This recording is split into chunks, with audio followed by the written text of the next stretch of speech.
अस्सलाम वालेकुम मेरे प्यारे बच्चों, मैं अथर जिलानी यूपीएस खहीपुरा से आज आपके सामने क्लास डिलीवर करने जा रही हूँ।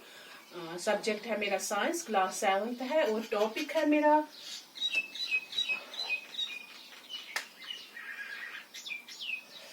आज ट्रांसपैरेशन। What is ट्रांसपैरेशन?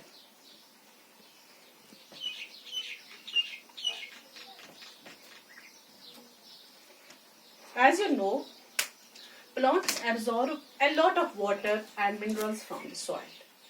ये आपको मैंने पहले भी बोला है, आज मैं दोबारा बोलूंगी। जो प्लांट्स होते हैं वो वाटर एंड मिनरल्स को जमीन से जज़ब करते हैं थ्रू रूट्स। इसके लिए रेस्पॉन्सिबल होता है जाइलम टिश्यू, जो मैंने आपको परसों बोला, xylem and phloem. These tissues are also called as vascular tissues. Vascular tissues or conducting tissues. Conducting tissues. जो प्लांट वाटर एंड मिनरल्स जमीन से जज़ब करता है तो रूट्स में एक टिश्यू होता है, उसको कहते हैं जाइलम।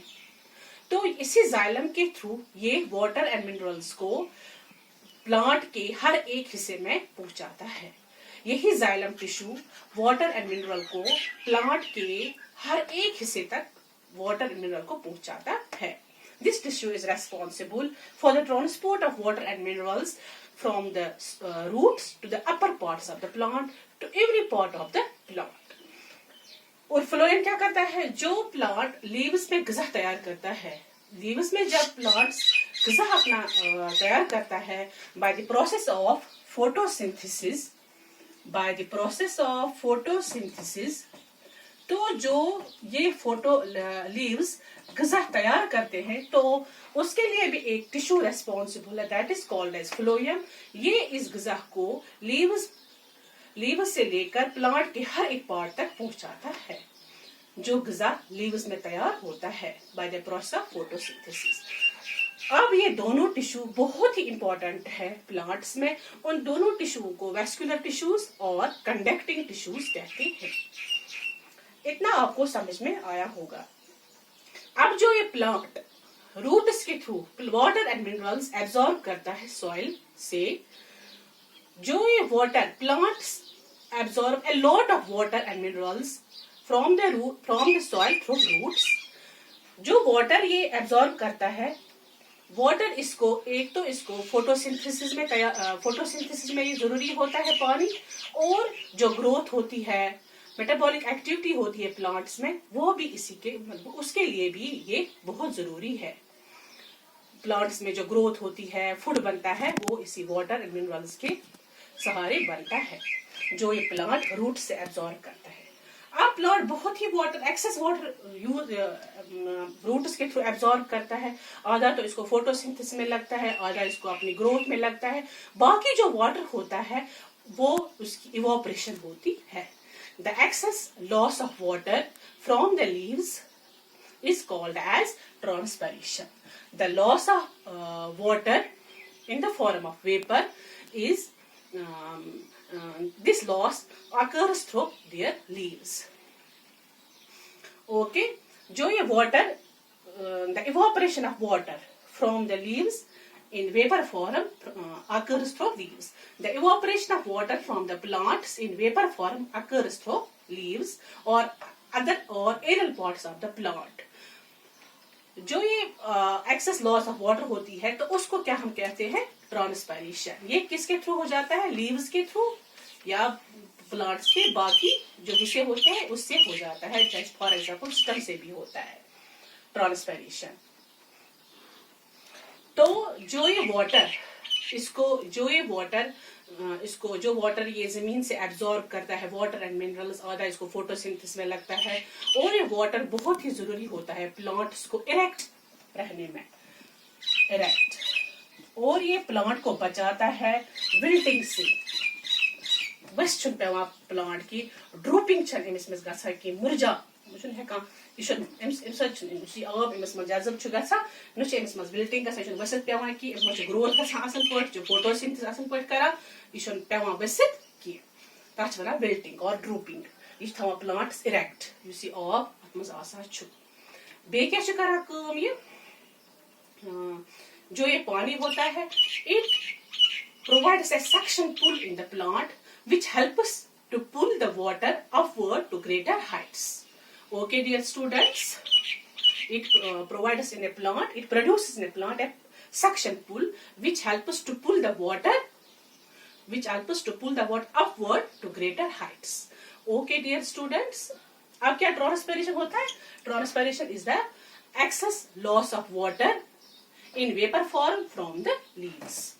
ट्रांसपिरेशन डेफिनेशन है अब transpiration is the excess of loss of water in vapor form from the leaves.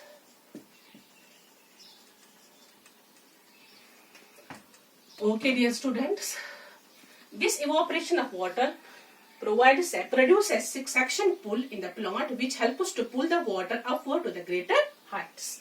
अब इसकी इम्पोर्टेंस क्या है? ट्रांसपिरेशन की इम्पोर्टेंस अब मैं आपको इसकी इम्पोर्टेंस यहाँ पे बताऊंगी. What is the importance of transpiration? Importance of transpiration. Number 1, जो ये पानी जज़ब करता है, the plant which absorbs water and minerals from the soil through roots. This water, it is transported from the roots to the leaves, and this water provides a raw material in the leaves for photosynthesis. Water provides raw material in leaves for photosynthesis. Okay, dear students, ये आप याद रखना. Second point क्या है? In plant, this transpiration it produces raw material for leaves for. It also produces a cooling effect. In the plant, and it prevents the plant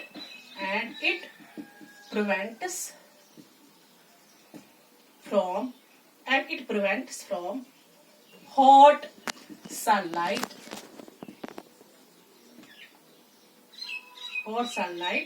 from damaging delicate cells. ये क्या करता है transpiration? इससे क्या और क्या इंपॉर्टेंस है इसकी? It produce a cooling effect in the plant and it prevents hot sunlight from damaging delicate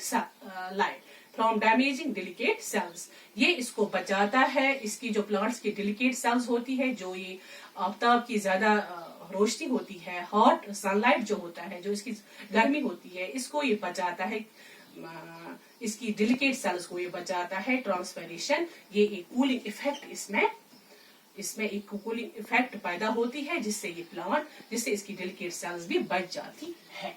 Okay, dear students, एक importance है, it provides a raw material in leaves for photosynthesis, and it also produces a cooling effect in the plant, and it prevents hot sunlight from damaging delicate cells. अच्छा, okay dear students, आज इतना काफी है. खुदा हाफिज, take care, bye.